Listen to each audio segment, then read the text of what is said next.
Yeah, no, it's been one of the bone of contentions because, some of the countries like Russia and so on, and Brazil and India also at the beginning, fear if the bank is situated in China, that, because China's already, putting so much money in, it's economic giant, that it will also dominate the bank if it's in China. But the Chinese have been quite insistent. I mean, they put up 3 cities and they want to have it in China. So it seems to be now that Shanghai appears to be, at least in the documents, prepared for the summit as where the capital is going to be and where the bank is going to be located. Because you must also understand where the bank will be located. I mean, that will bring in a whole lot of economic benefits for that region and for that area. Absolutely. Now, of course, the Brics Development Bank, the Contingency Reserve Fund, these are the first real attempts by developing countries to create an alternative to institutions like the IMF or the World Bank. But what is the central difference between the Brics financial institutions and these 2 global institutions really of finance?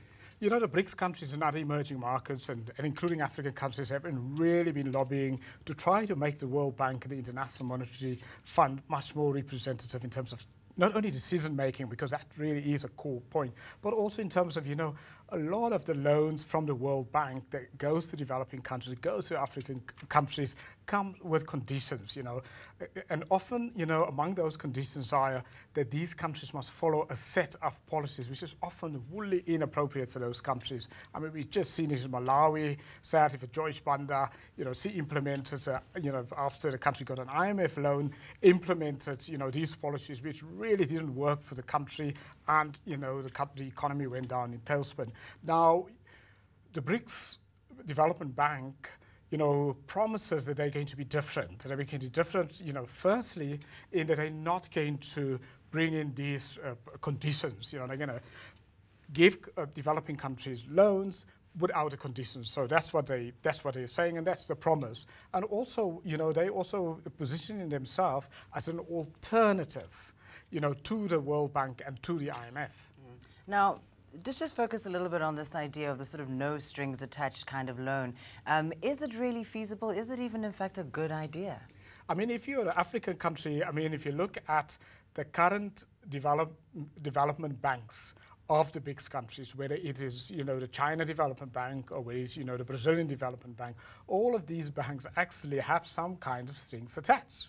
So, there's going to be strings attached in one way or the other. I think the challenge, and for the BRICS Development Bank would be, to introduce the kinds of strings that's not going to undermine individual developing countries in terms of policy, because policy, the quality of policy or a country's ability to come up with its own independent policy really is quite important.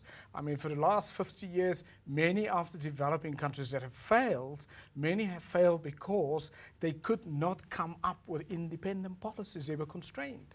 Absolutely. Now, the development of the BRICS Development Bank alongside, or at least perhaps as an alternative to the IMF and the World Bank, does this create a sort of polarized idea of global economic power? You know what? Actually, that's the potential. I mean, but you must also think, that this new BRICS Development Bank will have the fraction of the kind of loan capacity at the beginning of, an IMF. I mean, we're talking here at least for the, lending. It's envisaged that, the BRICS Development Bank will start lending in 2 years' time, and they started off with $50 billion US dollars, and the idea is, to ramp it up in the first couple of years to 100 US billion and so on. So it's quite small and so on. Of course, the prospect into the future is that we potentially, for the medium to long term, what we're going to get, we're really going to see a parallel system here, potentially a parallel economic system, where the emerging markets on the one hand, with their own banks, development banks, and now, with contingency reserve, and then, IMF and the World Bank on the other side here. So we may actually enter a dual economic global economic structure. And what might be interesting to look for as this bank grows and develops is just the impact that it has on financing infrastructure development on the continent. Absolutely. I mean, Africa desperately needs development finance, but not just development finance, but development finance that's really, is cheap, reliable, and is also easily accessible. I mean, if you're an African country and you go down to the World Bank and you're looking for money, firstly, of course, it's the conditions that come with it, but it's a really complicated process. It takes a very, very long time, and that really is, we've got a development finance gap, a deficit in Africa. So, if you're an African country now, I think a lot of people are excited about alternative lender coming up.